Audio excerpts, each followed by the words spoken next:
বৃক্ষরোপণ কর্মসূচি 2026 উদযাপন উপলক্ষে আলোচনা সভা, বক্তৃতা, চিত্রাঙ্কন ও বৃক্ষরোপণ কর্মসূচির তো উপস্থিত সকলকে আমি আন্তরিক শুভেচ্ছা ও অভিনন্দন জানাচ্ছি। বৃক্ষরোপণ কর্মসূচি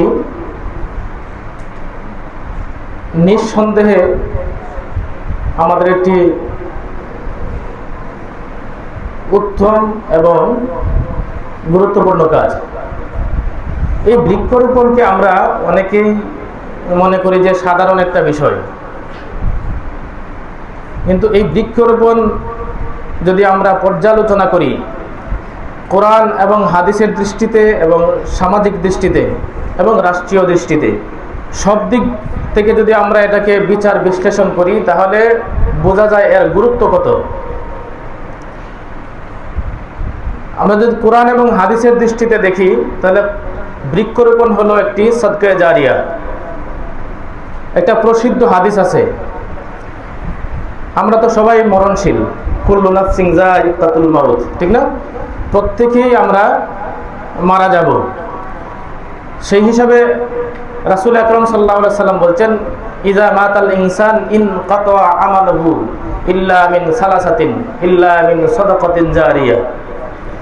মানুষ মৃত্যুবরণ করার পরে, এই কেউ পিছনে তাকাবেন না, মানুষ মারা যাওয়ার পরে তার দুনিয়ার সকল আমল বন্ধ হয়ে যায়, তিনটা কাজ বাকি থাকে, তার মধ্যে একটা হলো সদকায়ে জারিয়া। এই বৃক্ষরোপণটা হলো সদকায়ে জারিয়া। হাদিসের মধ্যে এরকম আসছে, তোমার হাতে যদি একটি গাছের চারা থাকে আর তুমি যদি শুনতে পাও যে কিয়ামত শুরু হয়ে গেছে, কিয়ামত আসার আগেই তোমার এই গাছের চারাটি পুঁতে দাও, রোপণ করে দাও, তাহলেও তুমি কিয়ামতের দিন সদকায়ে জারিয়ার সব পাবে। আজকে দেখো এই গাছ, বৃক্ষ আমাদের কত উপকার করে। বৃক্ষ ছাড়া, প্রথম কথা হলো বৃক্ষ ছাড়া, গাছ ছাড়া মানুষ বাঁচতে পারে না। মানুষ বলে বা সবাই বলে যে পানির অপর নাম জীবন, ঠিক না? সবাই বলে এবং প্রসিদ্ধ কথা যে পানির অপর নাম জীবন, কিন্তু আমি বলি তার চেয়েও বেশি বড় জীবন হলো গাছ। আমি বলি গাছের অপর নাম জীবন। পানি ছাড়া মানুষ কতদিন থাকতে পারে জানেন না আপনারা? একটা মানুষ পানি ছাড়া কতদিন বাঁচতে পারে? বাঁচতে পারে না। কতদিন? কয়দিন? 3 দিন? 3 দিন না 4 দিন না 10 দিন? 10 দিন। একটা মানুষ পানি ছাড়া 10 দিন পর্যন্ত বেঁচে থাকতে পারে। আমরা যে বেঁচে আছি, বেঁচে থাকার জন্য সবচেয়ে বেশি জরুরি হলো শ্বাস, অক্সিজেন। আমরা যেটা গ্রহণ করি এটার নাম কি? অক্সিজেন। এই অক্সিজেন আমরা কোথা থেকে পাই? গাছ থেকে। গাছ আমাদের পরম এবং চরম বন্ধু। গাছ যদি অক্সিজেন না দেয় তাহলে আমরা কয়দিন বেঁচে থাকতে পারবো? আমরা অক্সিজেন ছাড়া কতদিন বাঁচতে পারি? কতদিন? স্যার যারা আছেন আমি জানতে চাই, অক্সিজেন ছাড়া একটা মানুষ কতদিন বাঁচতে পারে? 1 দিন? 1 ঘন্টা? 1 ঘন্টাও বাঁচতে পারে না। 1 মিনিটও কেউ কেউ বাঁচতে পারবে না অক্সিজেন ছাড়া। তাহলে পানির ওপর নাম জীবন নাকি অক্সিজেনের ওপর নাম জীবন? তাহলে গাছের ওপর নাম জীবন নাকি পানির ওপর নাম জীবন? তাহলে গাছকে আমরা গুরুত্ব দেই না কেন? একটা গাছ কাটলে পরিবেশের যে ক্ষতি হয় এটা আমরা অনেক গাছ থাকার কারণে বুঝি না। যদি গাছ অনেক এলাকা আছে যে সমস্ত এলাকায় অক্সিজেনের অভাবে মানুষ প্রচুর পরিমাণে রোগে আক্রান্ত হয়ে যায়, অসুস্থ হয়ে যায়। অক্সিজেন, এই যে এখানে আমরা বসে আছি, অনেক মানুষ যেই পরিমাণে অক্সিজেন পাওয়ার কথা এখানে সেই পরিমাণ অক্সিজেন আমরা পাচ্ছি না। এই কারণে এই জায়গায় যদি আমরা লং টাইম অবস্থান করি, বিদ্যুৎ না থাকে, তাহলে আমরা অসুস্থ হয়ে যাব না? কেন? অক্সিজেনের অভাবে। এই জন্য গাছ আমাদের বেঁচে থাকার জন্য খুবই গুরুত্বপূর্ণ। গাছ আমাদেরকে অক্সিজেন দেয়। দেশি ফল, বিদেশি ফল সব কিছু তো গাছ থেকে আসে। যদি ফরমালিন মুক্ত ফল হয় তাহলে এটা আমাদের জন্য অনেক উপকারী। প্রত্যেকটা ফল মানুষকে খেতে হয়।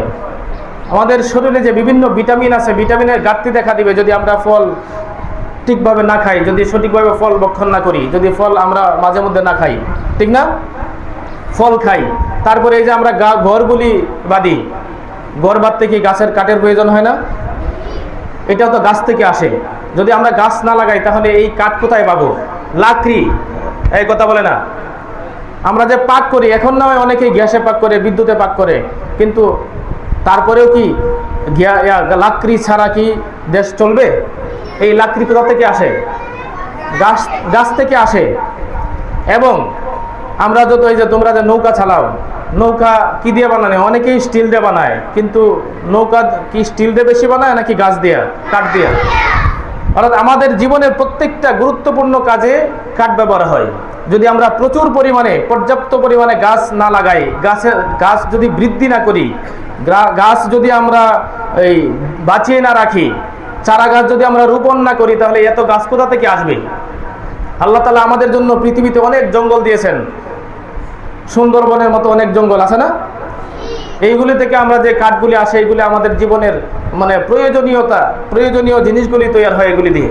এই জন্য প্রচুর পরিমাণে গাছ লাগানোটা আমাদের খুবই জরুরি। তাছাড়া দেশের পরিবেশ ঠিক রাখার জন্য, সমাজকে সুস্থ রাখার জন্য গাছ একটা অপরিহার্য জিনিস।